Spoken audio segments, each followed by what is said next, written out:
Joining us now is Bill Pulte. He's the CEO of Pulte Capital, a former director at Pulte Group. His grandfather founded Pulte Homes. Welcome. It's good to see you. It's been a while. Great to see you, Scott. So you do, not just because your namesake company have a good idea of what's happening in housing. What's your read on what we see? Despite the stocks doing well today in a down tape, it's ugly out there. It is, and I think it's going to be a tough road to hoe. I think it depends on what part of the market you're in, which geography you're in. If you're in the Southeast, for example, you're doing better. If you're in the first-time home buyer, you're doing better. Pulte Homes, for example, is big in the move-up. I think that's going to be pretty tough. I mean, people are not going to want to leave their 3% mortgage rates to go into these higher interest rate environments with these high-priced move-up homes. So I think it's a tough road to hoe ahead. What's a mortgage rate number that, when it got to, you're like, uh-oh, we've got problems? When it went up about 200 to 300 basis points, you start to say, okay, this is really affecting the monthly payments that the average person has to pay. And I think you start to see it in traffic, then you really see it in traffic, then it flows through to cancellations, then you see it in orders. And I think you've kind of seen that all flow through the system. I mean, Lennar just posted today, and their orders are down, materially. How much more do you think prices have to fall?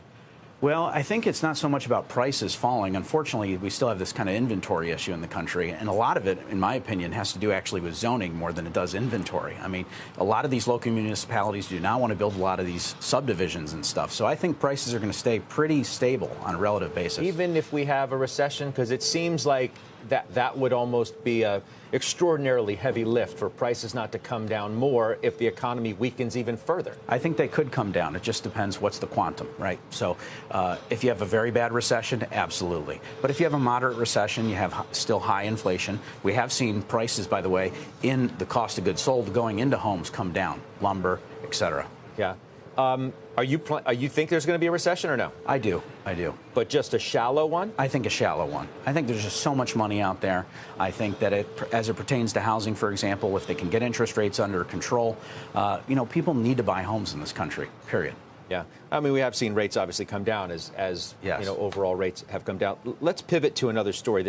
This battle you have going with the company itself and the not chief, really the company. Well, it's the chief operating officer, but by virtue of that, the company is sort of involved. Can you shed some light on what are rather wild accusations that you have levied against the chief operating officer of Pulte? Well, it's not wild, or it's wild for us as people to look at it and say, could somebody be really doing this? But we've been tracking it for many, many months. This has been going on for years. This guy's the #2 now in the company. He's running this bot campaign, as far as we can tell, okay? And we've got pretty good forensic proof on this, which is going to be proven out in the suit.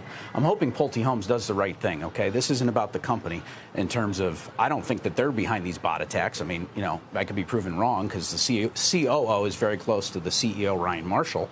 But I'm hoping that's not the case. So I hope they do the right thing. So you have sued the chief operating officer in his individual capacity, yes, of Pulte, and accused him of waging a Twitter bot campaign against you? Incessantly against my grandfather, the founder of Pulte Homes, and me, as well as other members of the Pulte family.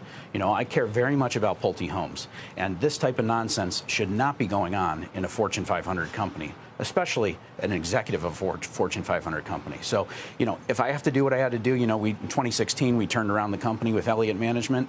If I have to make a statement that says this is the type of conduct that's not appropriate for an executive, I hope the board does the right thing. They've hired a law firm.